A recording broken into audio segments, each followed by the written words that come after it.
নমস্কার, কেমন আছেন সবাই? সাঁঝবাতির একটি ব্লগ থেকে আপনাদেরকে স্বাগত জানাই। চলে আসলাম ধানছড়ার আশ্রমে। যারা এই জায়গাটাতে এসেছেন দেখে অবশ্যই চিনতে পারছেন, যারা আসেননি আমার ভিডিওতে দেখে নিন। কত ফুল গাছ দেখুন এখানে। আর যে মন্দিরটা আপনারা দেখতে পাচ্ছেন এটা হলো শিব মন্দির। আমরা এখানে এসে প্রণাম করে নিলাম। আর এখানে আরেকটা মন্দির আছে, যে মন্দিরটার কাজ কিন্তু এখনও কমপ্লিট হয়নি। দেখুন এই মন্দিরটা, আর এই মন্দিরটার চারপাশেও কত ফুল গাছ আছে। দুটো মন্দিরের চারপাশে শুধু ফুল গাছ, দেখতে কিন্তু খুব সুন্দর লাগছে। এই মন্দিরের কাছে চলে আসলাম, দেখুন কত ভিড় হয়েছে। ভেতরে ঢুকে পড়লাম, আর এখানে এসে দেখি বাবা নিগমানন্দের ছবি আছে, এখানে প্রণাম করে নিলাম। আর ঘন্টার আওয়াজও আপনারা পাচ্ছেন, ঘন্টাও বাজিয়ে নিলাম।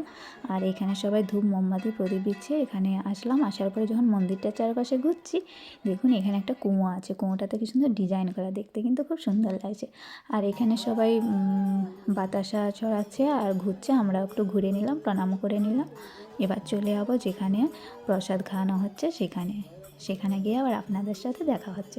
ভিডিওটা ভালো লেগে থাকলে একটা লাইক করে দেবেন। টাটা।